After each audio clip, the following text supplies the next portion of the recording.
So మొదటగా మిమ్మల్ని కలుసుకోవడం సంతోషం. తర్వాత ఇది నేను రాసిన పుస్తకం. ఇది రమణ మహర్షి రాసిన ఉపదేశ సారానికి ఒక హృదయోల్లాస వ్యాఖ్య. Very good. తీసుకోండి. కనమ్మ ఇచ్చేది పట్టుకోవే.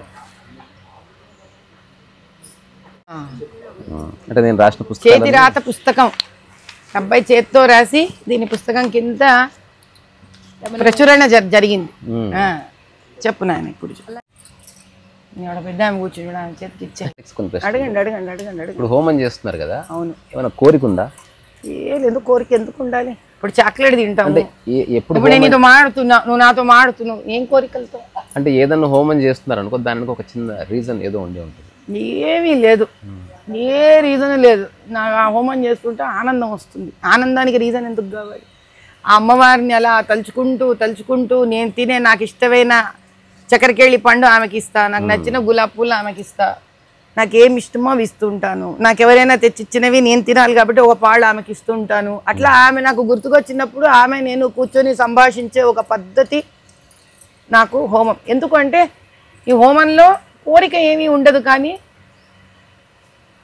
అయ్యో అమాయకులు చాలామంది ప్రజలు, వాళ్ళకి ఏమన్నా మంచి జరగగలిగితే బాగుంటుంది అన్న నా మనసు నీకు తెలుసు కదా. నేను కోరిక అడితే ఒక్కో కోరిక అడగాల. నా మనసు నిండా బాధ ఉంటే అయ్యో ఇట్లా అయిపోతుంది ప్రపంచము, ప్రజలు ఇట్లా అన్యాయం అయిపోతున్నారు అని ఉంటే ఏం అడుగుతా? ఏం అడగను. అంతే. ఆమెని అలా గుర్తు చేసుకుంటున్నాను అన్న మానసిక స్థితిని మా అమ్మ కనిపెడుతుంది, మా అమ్మకు అర్థమవుతుంది అన్న నమ్మకం. సో భారతదేశం గొప్పదని మనకి చదువుతాం కదా.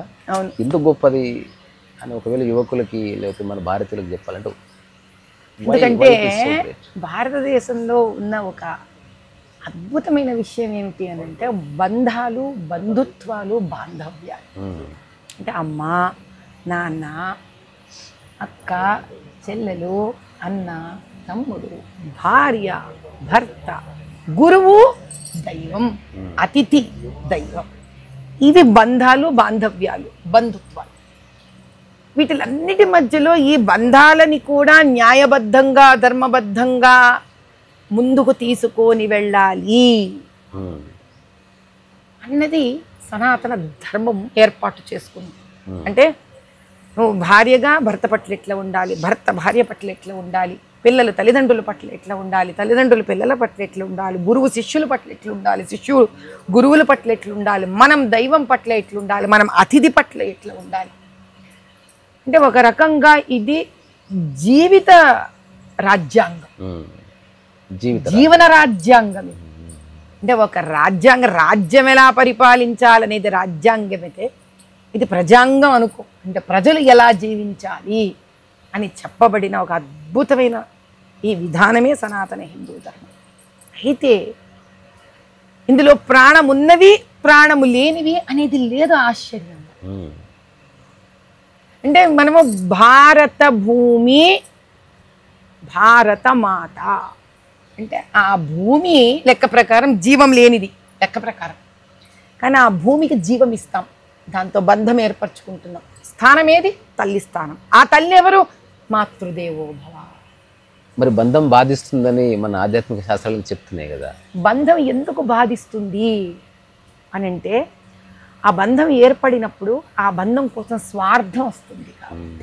స్వార్థం లేని బంధం ఉంటుందంటారా? స్వార్థం లేని బంధం ఉండాలి అని కోరుకుంటుంది. అందుకేమంటాడు భగవంతుడు అందుకేమంటాడు, నువ్వు సంసార వ్యామోహమున పడక. మళ్ళీ కర్మ సిద్ధాంతం కూడా చెప్తాడు ఆయన. సంసార వ్యామోహమున పడక అంటే దాని అర్థం నీ సంసారం ఉంటుంది కానీ ఆ సంసారాన్ని వ్యామోహానికి వచ్చి నువ్వు ఎదుటివాడిని నాశనం చేయకురా తండ్రి. నీకో సంసారం ఉన్నట్టే ఎదుటోడికి ఒక సంసారం ఉంటుంది. ఎవడివాడు వాడి సంసార వ్యామోహంలోనే పడిపోతే ఇంకో సంసారాన్ని నాశనం చేస్తారు. కాబట్టి కర్మయోగాన్ని చెప్తూ సంసార వ్యామోహమున పడక నీవు ధర్మాన్ని పాటించాలి అంటారంటే. ఇప్పుడు మీరు ఏదైతే చెప్తున్నారో అక్కడ ఉండి మాట్లాడుతున్నారా? ఆ ప్రయాణంలో పోతూ అక్కడికి ఆ గమ్యాన్ని చేరాలనే నిరవధిక తపనతో మాట్లాడుతున్నాను. నేను వెళ్ళాలి, ఆ కృష్ణ పరమాత్ముడు చెప్పిన స్థాయికి నేను చేరుకోవాలి అని అహర్నిశల తపన ఉంది నాకు. ఇప్పుడు సనాతన ధర్మం మతం ఏమిటి వ్యత్యాసం? మతం లేదు మనకి. మతం లేదు. మతం అంటే నేను చెప్తా, ఒక మనిషి నుంచి బయటకు వచ్చింది, మనసు నుంచి బయటకు వచ్చింది మతం అన్నది ఒక కాదు. మతం ఏమిటిరా అంటే పద్ధతులు మతం నాన్న. నేను వినాయక చవితి చేసుకుంటా, అది మతం. ఆ విధంగా హిందూ మతం అని వచ్చేదాన్ని ఇంతవరకు నువ్వు హిందూ విధి విధానాన్ని హిందూ మతం అని అనొచ్చు నువ్వు. అంటే ఏంటి, నేను సంక్రాంతి చేసుకుంటా, కానీ అందులో ధర్మం ఏమిటి? రైతుని గౌరవించడం, రైతు పంటను గౌరవించడం, ఆ పంట కాసిన పంట ఒక గొప్పదనాన్ని పండుగగా జరుపుకోవడం, ఆ రైతు ఎంత మన మధ్యలో వాడు లేకపోతే అన్నం పెట్టే ఆ రైతు అనే తండ్రి మనకు ఉండడో గుర్తించడం, అలా పండించిన రైతు తీసుకొని వచ్చి ఆ ఫస్ట్ పంట ఏదైతే మొదటి పంట ఉందో భగవంతుడికి అర్పించుకోవడం. బ్రాహ్మణులు భిక్షాటనకు పోయేవాళ్ళు కాబట్టి ఆ కాలంలో వాళ్ళకి ఇంతకన్నా వేరే మార్గం ఉండదు కాబట్టి జీవనోపాధికి లోక కళ్యాణార్థం వాళ్ళు పనులు చేయాలి కాబట్టి ఆ పంట పండిన ఒక పాలు బ్రాహ్మడికి ఇవ్వడం, ఓ పాలు అన్నదానాలకు వాడుకోవడం, ఆ పంటను ఆ రోజు పూజించడం. ప్రాసెస్ మతం, ఆలోచన ధర్మం. వినాయకుడు ఉన్నాడు అంటే ఓన్లీ ఆలోచన, కర్మ కూడా. అంటే ఆలోచన అంటే ఏంటి ఇక్కడ అంటే విధి విధానం అనే ఆలోచన, అంటే ఓ పంటను గౌరవించడం అనే ఆలోచన. అది నేను ఆలోచన ఆగిపోతే ధర్మంలో లేనట్టుగా. అంటే నువ్వు ఇలా ఆలోచించాలి అని ఎప్పుడైతే ఒక వాక్యము సనాతనంలో చెప్పడం జరిగిందో వాడు పాటిస్తాడనే ధోరణిలోనే ఆలోచన కర్మ ఒకటి అనుకున్నారు. పాపం వాళ్ళకి ఏం తెలుసు, ఆధునికంలో ఆలోచన వేరు, పని వేరు, కర్మ వేరు, కర్మలో ఫస్ట్ పార్ట్ వేరు, సెకండ్ పార్ట్ వేరు. సినిమా అయిపోతుందని ఎవడు అనుకోలే కదా అన్న. తర్వాత ఇంకొక చిన్న ప్రశ్న, ఇప్పుడు సర్వీసు ఏ బౌండరీ లేకుండా చేసినప్పుడు 100% జరుగుతుంది. పాలిటిక్స్ అనే బౌండరీకి వచ్చినప్పుడు మీరు లిమిటెడ్ అయినట్టు అనిపించలేదా? దో ఇట్ ఈస్ చాలా పవర్ఫుల్ అనిపిస్తున్నా, మీ ఫ్లో ఆఫ్ లైఫ్ అనేది లిమిటెడ్ అయినట్టు అనిపించలేదు? ప్రజలతో అది వేరే వాళ్ళ చేతిలో బందీ అయింది కనుక. అట్లా ప్రతిదీ బందీ అయింది నాన్న. పాలిటిక్స్ ఏమొచ్చా, అన్ని బందీ అయ్యాయి, అన్ని బందీ అయ్యాయి. అవి బయటికి రాలేదు, ఇది బయటికి వస్తుంది. అంటే అది పెద్ద బందీ అనిపించలేదు అంటే మీ ఫ్లో లేదు లేదు, నువ్వు సరిగ్గా మాట్లాడావు, నువ్వు కరెక్టే మాట్లాడావు. అంత అర్థం కాని భాషలో నువ్వు ఏం మాట్లాడలేదు. అది చెప్పడం అంత ఈజీ కాదు, సులువు కాదు. కాబట్టి నేను నానుస్తున్నాను. నేను ప్రజలతో మాట్లాడడం, ప్రజలు నాతో మాట్లాడడం, నేను ప్రజలకు సహాయపడడం, ప్రజలు నన్ను ఇష్టపడడం, ప్రేమించడం, ప్రజలు నా తప్పులు పట్టడం, ఇందులో ఎక్కడా అవధులు లేవు, ఇందులో బాదరబందీలు లేవు. కానీ ఇంతవరకు ఇదేమవుతుందంటే శ్రేయోభిలాషత్వం అంటాం. అంటే you are their well wisher. ఇక్కడ నేను ఆపేవాడు ఎవడు లేడు. కానీ ఈ శ్రేయోభిలాషత్వం అంటే వెల్ విషింగ్ అనే నీ ఒక గుణము ఎప్పుడైతే ఒక అధికారంతో కూడినదయ్యి నువ్వు ఇంకా నీకు దగ్గర వచ్చిన వాడికల్లా కృష్ణుడు కదా కుచేలుడు చేసినట్టు నువ్వు దడ దడ దడ దడ చెయ్యాలనుకున్నావు అనుకో, అప్పుడు నీకు పవర్ కావాలి, అధికారం కావాలి. ఆ అధికారము నీవు కనుక ఒక వ్యక్తిగా వెళ్ళావనుకో, ఇండిపెండెంట్గా కంటెస్ట్ చేస్తున్నావు అనుకో, నువ్వు కొంతవరకు నీకు అవధులు లేవు. మళ్ళీ ఏం అవధులు ఉంటాయి? ఎదుటివాడు రిగ్గింగులు చేసేసుకున్నాడు, వాడు ఇది చేసుకున్నాడు, ఏదో డబ్బులు ఉన్నాయి, ఏదో డబ్బులు లేవు, మళ్ళీ ఇలాంటి సమస్యలు ఉంటాయి. కానీ నువ్వు ఒక పార్టీలో చేరావనుకో, అప్పుడు ఆ పార్టీ ఒక్క శాసనాన్ని, సభ్యత్వాన్ని, ఓ పద్ధతిని నీవు పాటించవలసి వస్తుంది. ఇందులోనే కర్ణుడు కూడా ఇరుక్కున్నాడు. నేనంతటి దాన్ని. It's not about being okay, it is about what is the ultimate ధర్మ ఇన్ దట్ కేస్.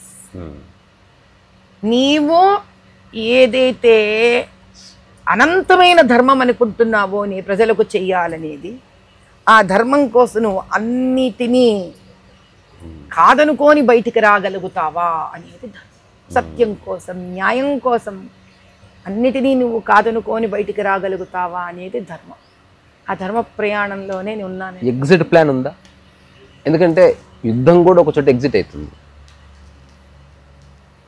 ఆ ఎగ్జిట్ తెలియదు, మనకి ఎవరికి తెలియదు. మనకు ఎగ్జిట్ ప్లాన్ ఉందా, ఎగ్జిట్ ప్లాన్ లేదా.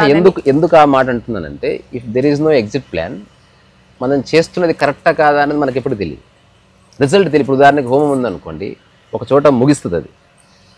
అట్లా కాకుండా ఇప్పుడు హోమం స్టార్ట్ అయ్యి 100 years వరకు కొనసాగుతుంది అనుకోండి, దానికి వ్యాఖ్య చేయడం కష్టమైపోతుంది.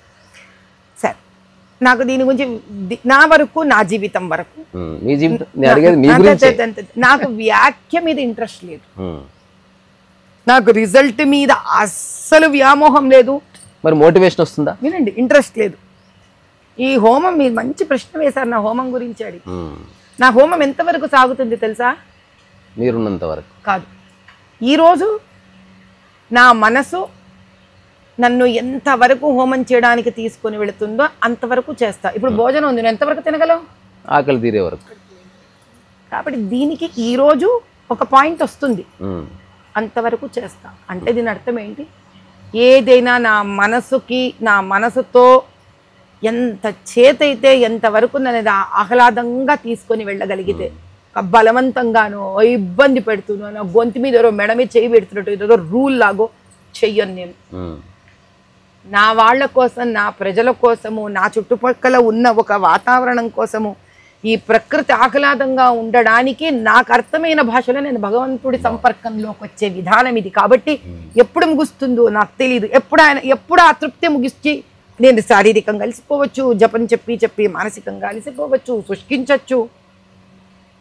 అలా ఒక ఏ కారణం చేతనైనా నేను వెళతాను, కానీ 2 minutes అంతే తప్ప నేను వేరే ఏ పద్ధతిలోనూ బైరూలు చెయ్యను.